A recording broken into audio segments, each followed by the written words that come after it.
We're having almost a mid-air collision with our fighter pilots. We have captains and admirals of Navy ships asking us, what do we do about these things? Like, there's an email that said, hey, Lou, we can't keep these guys below deck forever. What do you want me to do? They're all over the ship. So a decision has to be made. What are we going to do about it?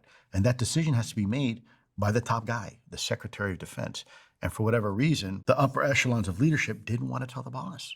And we weren't getting it on guidance on what to do about it. Now, keep in mind, these things are coming over our sensitive military installations as well. And there's potential for these things to be interfering with our nuclear equities. That's a big deal. And nobody wants to have the conversation. Now, wait a minute.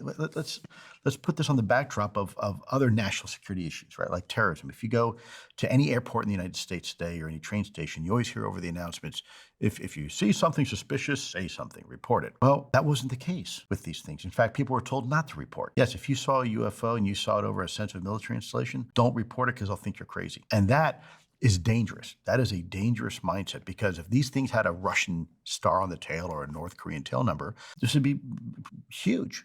But because these things didn't have a tail at all and didn't have any obvious signs of propulsion or whatnot, it was crickets. People would know about it. It was a worst kept secret. People were like, yeah, we see them all the time, but we don't want to report it. Well, you have to report it. Well, there's no reporting mechanism. Okay, well, let's create one. Well, we can't create one because we need permission to do it, and this person needs to be briefed up. Meanwhile, you're being told, no, you can't. Why wouldn't they want to report this information? Why wouldn't they want the public to know? Why wouldn't they want the boss to know? Well, I think because of stigma and taboo. Well, there's several reasons, but I think superficially stigma and taboo. No one wants to be known as that UFO guy or gal. I get it, especially if you're a pilot, because historically, you'd be taken off flight status.